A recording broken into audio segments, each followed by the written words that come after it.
بسم اللہ الرحمن الرحیم۔ آن لائن معلومات یوٹیوب چینل میں خوش آمدید دوستو، اگر آپ کو میری یہ ویڈیو پسند آ جائے تو اسے لائک اور شیئر ضرور کیجیے، اور اگر آپ نے ابھی تک میرا چینل آن لائن معلومات سبسکرائب نہیں کیا ہوا تو براہ مہربانی اسے ابھی سبسکرائب کیجیے، اور اگر آپ نے آن لائن معلومات چینل کو سبسکرائب کیا ہوا ہے تو آپ کا بہت بہت شکریہ۔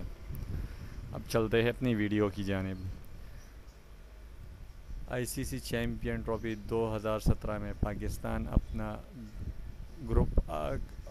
گروپ کا آخری میچ کل یعنی 12 جون 2017 کو سری لنکا کے خلاف کھیلے گا۔ پاکستان کو سیمی فائنل میں پہنچنے کے لیے اس میچ میں فتح ہر حال میں حاصل کرنی ہوگی۔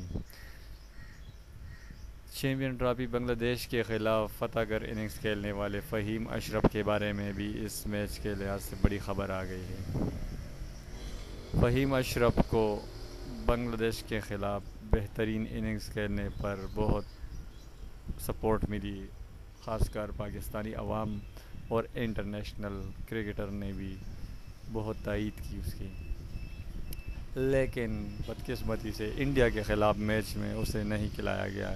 اسی طرح ساؤتھ افریقہ کے خلاف میچ میں بھی اس کو نہیں کھلایا گیا، لیکن آخری گروپ میچ میں پاکستان ٹیم مینجمنٹ نے یہ فیصلہ کیا ہے کہ فہیم اشرف کو انٹرنیشنل میچز میں ڈیبیوٹ کرا دی جائے، کیونکہ فخر زمان نے بھی ساؤتھ افریقہ کے خلاف بہترین اننگز کھیلی تھی اور غیر ملکی کھلاڑیوں اور ایکس کھلاڑیوں کا اپنے طرف متوجہ کرایا تھا۔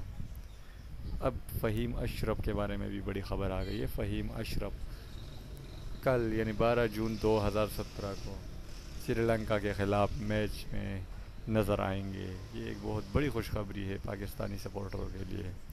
دوستو، اگر آپ کو یہ ویڈیو پسند آئی ہو تو اسے لائک اور شیئر ضرور کیجیے گا۔ بہت بہت شکریہ۔